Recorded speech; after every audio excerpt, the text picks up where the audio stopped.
We have an exciting video for you guys today. It's gonna be a little bit longer, but I hope you guys enjoy it. Today is the first episode of me and Deltia getting together and him showing me how to PvP on my Magplar. If you guys didn't know, I've been running Deltia's Twitter and helping him with social media and a lot of other things on his rebrand. And so we've been playing a lot and talking, and he was like, "No, what? Let's do something and try and put some content on your channel and push people to you," which was really nice of him. Shout out to Deltia for hanging out and doing this. We did this first episode about a week ago. I've been practicing since then. We did a second episode on his live stream on Monday, and yeah, that'll be coming out soon. But I hope you guys enjoy. And before you go, we have a giveaway going on. If you subscribe to the channel and comment down below #Nuglord and go to my Twitter and #Nuglord, which will be in the description below, I'll be giving away some like 3,000 crown point, and my friends over at Legendcraft CA has given us a health and spell counter to give away for your D&D friends out there. So if you look, it has my logo on the back, magnetic sliders on the front. You do your health, you do your spells. It's so cool. They're amazing at what they do. Go follow Legendcraft, and yeah, I hope you guys enjoy the video, and we'll see you guys later.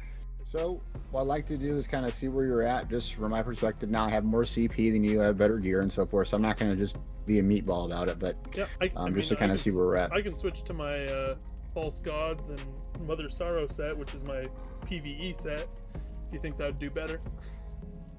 No, I think you stick with what your PvP setup is right now, so we can see exactly what's lacking or good or bad. Okay.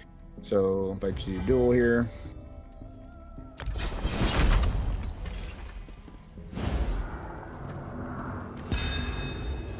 Oh, that's how the skill works now, huh?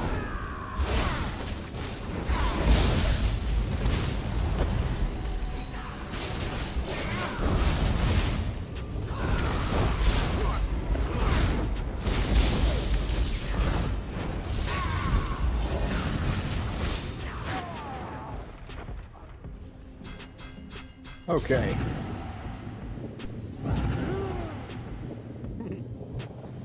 So you play very aggressively. You're trying to apply a lot of pressure up front. But let's go over what the skills are that the matchup that you're going to have with me and why that's an issue. Okay. So we look at your skills. Contextually, you'll want to think to yourself, what does this class strengths and weaknesses provide, or what does it do, right? So with my class, the reason I'm strong against you and what your setup is right now, based on the skills you shared with me, is because I can cleanse almost everything, right? So if I put this down here, there goes your reflective light, there goes your purifying light. Good luck. Right. So not to say that you're going to change it or not, but what I want you to do is pay attention to that and time it. So if you're just applying pressure to me relentlessly, you're not going to get me down. Right. I'm just going to beat your face in. So kind of take your time with it and try to set that up. The goal here is, this is a heavy magic cost, right? So with Extended Ritual, 4,400 it costs this puppy. So I need to be cognizant and make sure that I use it effectively. Otherwise, I'm going to blow through my magic. Also, I'm not set up for dueling at all, but one skill that I like to do, I'm going to show you next, is how to properly time a stun and burst. So okay. I'll show you kind of a little trick to nuke someone, okay? And we'll walk through it real quick. So whenever you're ready. Yep. So speaking wise, Templar is one of the probably... It has the lowest skill cap, or the lowest skill necessary, and probably the least ceiling. The two classes that have the high don't bite me yet. Yeah. Don't bite me yet. The two classes that have the highest ceiling but require the highest skill cap, in my opinion, I don't know Necro Warden, but the two base classes by far, Nightblade and Sorcerer. Right. Those two, if you are a good player and you get that in the right hands, because you can evade, you can like streak away. It's incredibly hard for some, but they're very high skill cap. Templar, not so much. because we don't have really a big bursting tool besides Purifying Light. That's great, but Purifying Light can be cleansed. Right. So your big bursting tool is pretty much negated by some of the classes and so forth. Okay. But there's a trick that I've learned that's useful. Okay, so when you start a fight, I'm just getting ultimate up. Oh, sorry. Yep. But see how hard that hits? I mean, boy, howdy. Yeah. So I like that much more. I like that much more than Scoria personally. Scoria is a couple years old. I don't care for it because yes, it gives you penetration and whatnot. But when you are close, which you probably will be up front in the fight, you want that constant pressure versus a meteor hitting and landing on someone. That's my opinion. Yeah, from zones. So I hear you. Yep. Yeah, so if you have the availability, my first suggestion, it's AFK, and like if you can hear that Scoria meteor coming, so you can prepare for it psychologically or by buffing and so forth. Where the Zons comes, you're going to be hurting if you don't deal with it. Right. Okay. So first things first, elemental drain. I don't think that's on your bar. Nope. Okay, so now cleanse real quick. Go ahead and do you have a cleanse, extended ritual or ritual ret? So go ahead and cleanse that. I like the other morph by far, but do what you want. So now let me hit you and just keep yourself alive. So we're gonna go. So I got a 1400 puncturing spear. Now swap bars back to where you were. Now we're I think it's one more bar. Yep. Now we're gonna put drain on you and see what we get. 1680. That's how much more damage this does.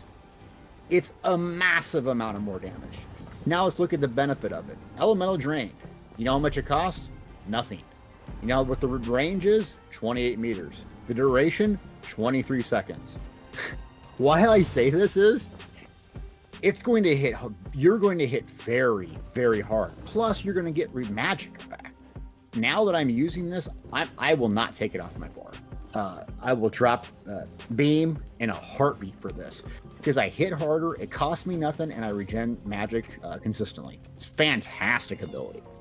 Is that a weakness to elements move? Or Yep. Okay. So in Destruction Staff, it's going to be the fourth one down. Yep. You haven't got that morphed yet. Get that puffy morphed and start playing with it. It is incredible. Gotcha. And you can just cast on a bunch of people. It costs nothing, literally nothing. So first thing there.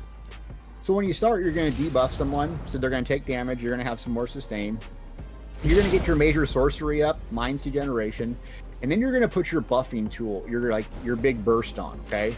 So if Zon's procs here or something, watch this. Now just watch when you blow up. Oh, look at that. Yeah.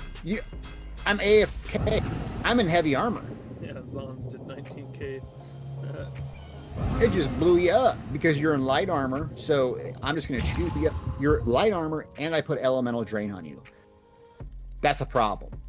So unless you have super high resistances or super crazy ways to mitigate that with like absorb magic or something, you're going to struggle with this kind of loadout.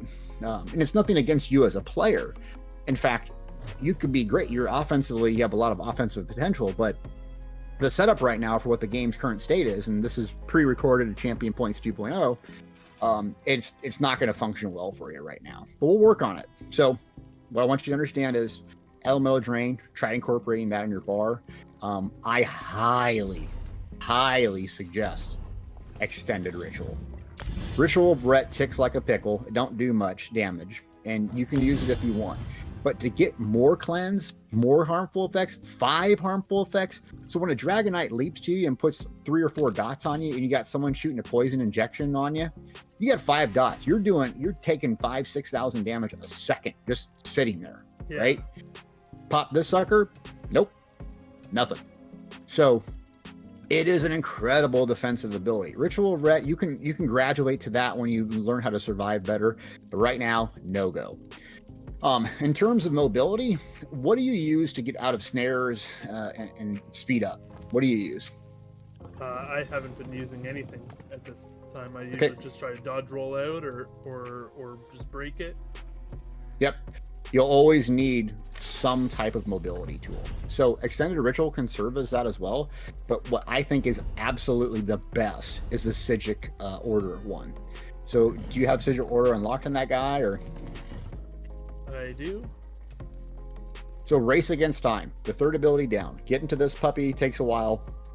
And what it does is it kind of acts like what Mistworm used to do, which is basically gives you major expedition, increases your movement speed, crit damage, which is nice, but removes all snares and immobilizations and grants you immunity for 1.7 seconds. And I think it's 2 when it's fully leveled. So Dragon Knight comes on you, right? Puts 4 or 5 debuffs and dots on you. What do? Well, you're going to cleanse it and you're going to get the hell out of there. So cleanse, Race Against Time. It's all about mobility, because if I'm playing on my Dragon Knight, I'm going to lock you up with talons. I'm going to circle right behind you and you're not getting out of it. I'm going to dunk on you. Right. And yeah, you can do it. You can do a dodge roll here and there, but as soon as you do that, I'm going to hit Fossilize. I'm going to stun you. You're out of stamina. I'm going to put talons on you. You're dead. Gotcha. So for survivability's sake, these 2 are critical. Extended Ritual, Race Against Time, the third ability. I don't even know what the unmorphed version is. Okay.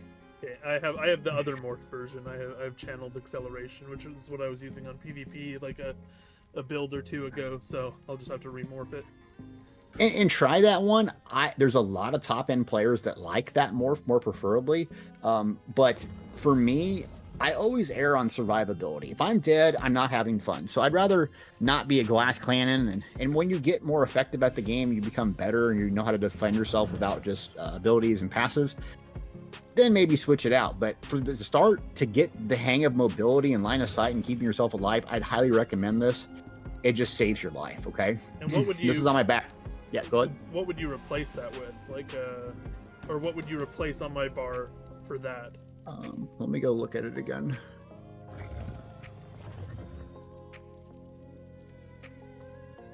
Okay.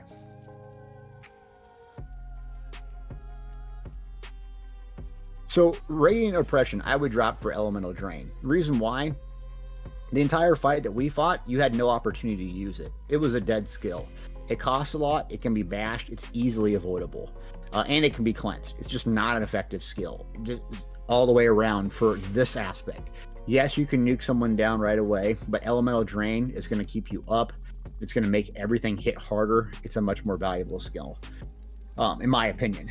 So on the back bar, you got Ritual Ret. I'd change that out. Reflective Light. It is ranged, and bar 1, are you using a staff? Shock staff? Okay, good. Yep. So if you're using a shock staff with a Templar, Reflective Light doesn't seem that effective to me, because you could just hold down a heavy attack with Purifying Light and a Degeneration on someone, and it's going to hit them pretty hard.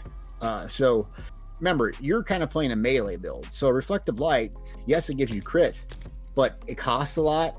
People can cleanse it. We're going back to that again. Yep. It's just not that effective for this loadout, especially on your back bar. Just not that effective.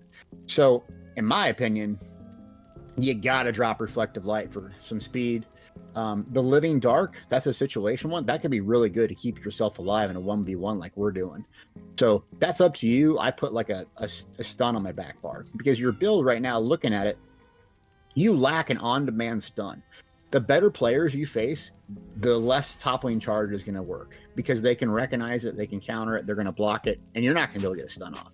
Yeah. So I'll show you a trick that I use with Spear on my back bar to kind of blow someone up. But yeah, so I would take that. And then also you have 2 ultimates, 2 of the same ultimates. Yeah. If I'm running sword, go ahead. Oh, I was just saying, yeah, I was waiting. I'm trying to unlock the, which is it? The one hand and shield ultimate. I haven't unlocked it yet for this character, so I've been trying to level up that skill bar to get the spell wall to put on my back bar. Yep, so that's good. And then if not, go with Remembrance, dude. Remembrance keeps you alive like a monster, dude. It has only, yeah, you can't move, and there's some downsides to it, but you can't be CC'd. You're 4 seconds where you're pretty much not going to die, and it helps out your teammates. So for me, until I get those fancy back bar ults, I just do Remembrance. I do it all the time. People make fun of me. I don't give a damn. It keeps me alive. So back bar to start, defensive one. Front bar to start, offensive one. Cool. Okay. Thank you guys again so much for watching. I hope you enjoyed this video. I hope you guys learned a lot about DPS with the, or sorry, PvP with the Magplar as well. Again, subscribe, go follow me on Twitter, hashtag Nuglord in the comments, and hashtag Nuglord on Twitter, and that is how we are going to pick the winner at the end of the series. Guys, there's going to be probably 5 or 6 episodes of me slowly progressing, him teaching me stuff, going through my builds, and yeah, I hope you guys enjoy. Drop a like on this video, and we'll see you guys next time. Peace!